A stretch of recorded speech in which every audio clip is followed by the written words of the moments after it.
c'est sans doute comme ça qu'est née l'idée d'une force centrale de gravitation vers le Soleil. Donc, la notion d'explication, je pense, elle change en même temps que tout change dans nos théories physiques. Donc, je ne crois pas qu'une future théorie physique apporterait une explication ultime, pour résumer tout ça. Au centre. Bonjour. Vous êtes bien le professeur Yves Michaud ?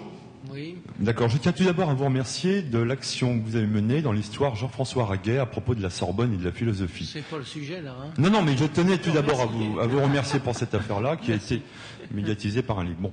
D'autre part, mon intervention sera en deux questions. Tout d'abord, comment Platon, qui est un grand philosophe, qui dit que quand on rentre dans sa caverne, il dit que nul n'est géomètre s'il n'entre dans ma caverne, c'est-à-dire que son œuvre étant complexe philosophiquement, comment a-t-il pu avoir une vision du monde aussi simple? Et deuxièmement, quand vous dites que la matière se refroidit et qu'elle se structure, je me pose la question, pour se structurer, il faut des énergies, il faut des quantités d'énergie énormes. Comment se fait-il que des énergies soient dégagées en allant vers le froid? Et enfin, pourquoi y a-t-il une limite dans le froid aussi courte? Voilà.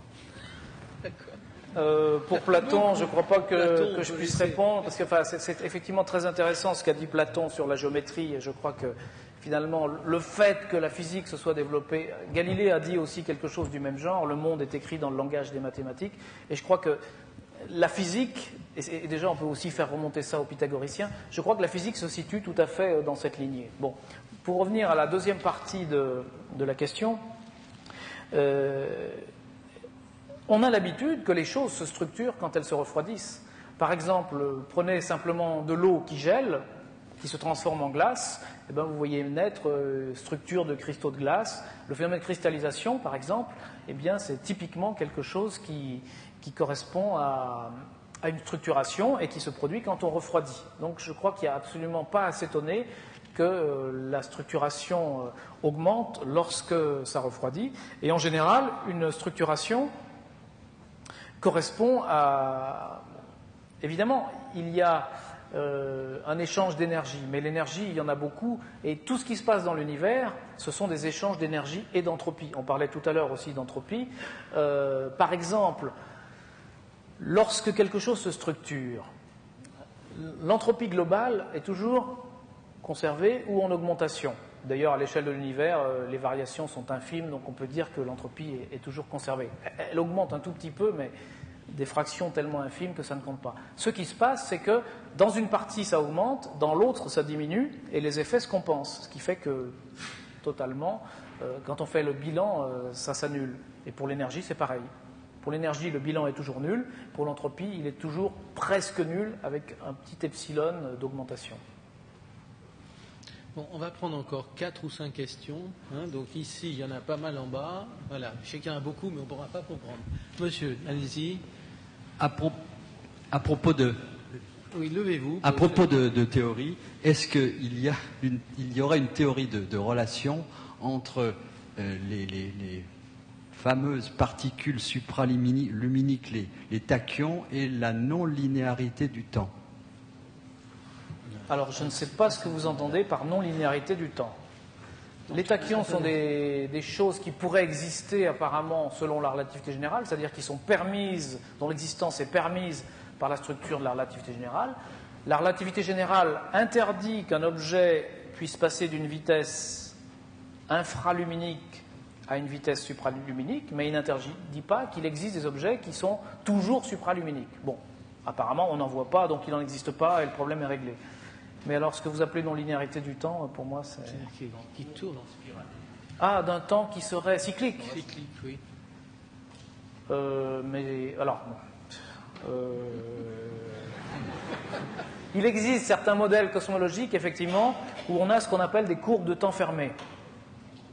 C'est-à-dire où, pour certaines particules, je n'aime pas le mot cyclique, mais... Bon, il y aurait des courbes de temps fermées qui semblent correspondre à ce que vous dites. Mais alors, je ne crois pas qu'on puisse dire qu'il y ait de rapport avec les tachyons. En tout cas, je ne vois pas de rapport direct avec les tachyons.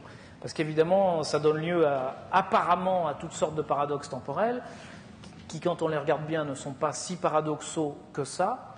Mais ces paradoxes-là ne sont pas du même ordre que l'existence de particules supraluminiques comme les tachyons. Donc, a priori, je ne vois pas Je ne vois pas de lien. Monsieur. Quelle était la vitesse d'expansion de l'univers au moment du Big Bang ou juste après la barrière de Planck? Bon, d'abord, on ne peut pas parler d'une vitesse d'expansion de l'univers, mais d'un taux d'expansion de l'univers. Parce que ce que dit la loi de Hubble, précisément, c'est que si vous prenez des galaxies, plus la galaxie est éloignée, plus elle a une vitesse d'expansion élevée. Donc il n'y a pas une vitesse, chaque galaxie a sa vitesse d'expansion, mais ce qui est commun, c'est le taux entre les deux. Et ce taux, c'est précisément la constante de proportionnalité entre la vitesse d'expansion et la distance. Autrement dit, la loi de Hubble s'énonce V, vitesse d'expansion, égale H, constante de Hubble, multiplié par la distance. La distance et la vitesse sont différentes pour toutes les galaxies, mais le H, constante de Hubble, c'est quelque chose d'universel qui est valable pour l'univers entier. C'est ce qu'on appelle le taux d'expansion.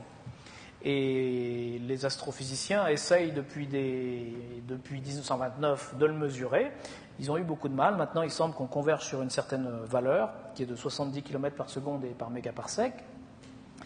Et bien que ça s'appelle constante de Hubble, effectivement, comme vous le dites, ça varie dans le temps. Donc il vaut mieux l'appeler paramètre de Hubble, sachant que c'est une fonction du temps. Et vous me demandez la valeur... bon, alors ça varie continuellement de l'instant t égale 0 jusqu'à aujourd'hui.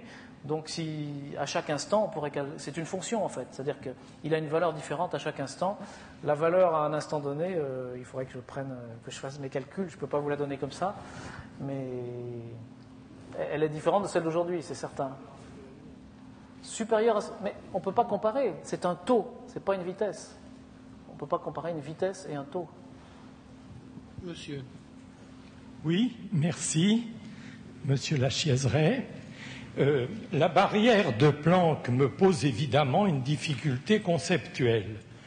Ce point de singularité, en ce point se trouve la totalité de l'état énergétique de l'univers. Une modification quelconque de cet état ne peut être que le fait d'une perturbation quelconque.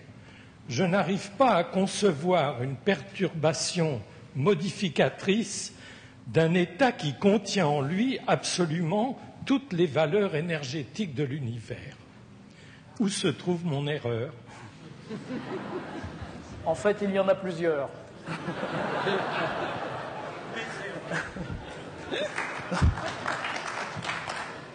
Non, je vous ai dit justement que ce point, on ne pouvait pas y accéder, puisqu'il y a la barrière de Planck qui empêche d'accéder. Donc on ne peut pas faire de la physique relativement à ce point. Et précisément, je dirais, il y a 40 ou 50 ans, on n'avait pas vraiment... On ne s'était pas rendu compte vraiment de l'existence de cette barrière de Planck. Donc effectivement, on essayait de voir ce qui se passe à propos de cette singularité, ce qui créait beaucoup de difficultés. Mais aujourd'hui, bon, ce problème, on peut l'oublier. Certainement, ça n'a pas existé comme ça. Enfin, en tout cas, on ne sait pas. En tout cas, on n'a rien pour en parler, donc on ne peut pas dire. Et d'autre part, ce que je n'aime pas dans le langage que vous employez, c'est le mot de perturbation, parce que on ne peut pas perturber l'univers.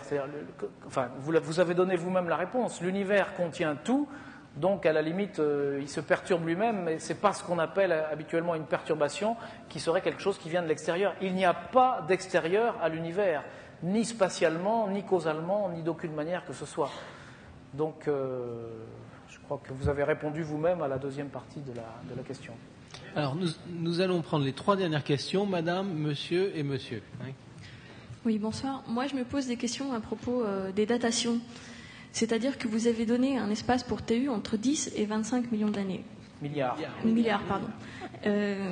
Or, vous êtes capable de dire qu'entre TU et la barrière de Planck, il y a 1 milliard d'années. Vous nous avez dit aussi que vous arrivez à dater des galaxies de 14 milliards d'années, alors que TU pourrait commencer à 10 milliards d'années. Donc, je suis un peu perdue. Ce que j'ai appelé TU, c'est le temps qui s'est écoulé, disons, depuis la barrière de Planck jusqu'à aujourd'hui. D'accord ?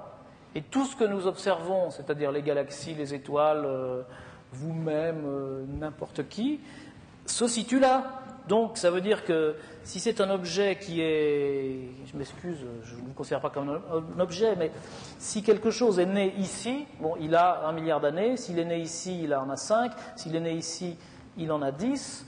Mais évidemment, rien ne peut être né avant cette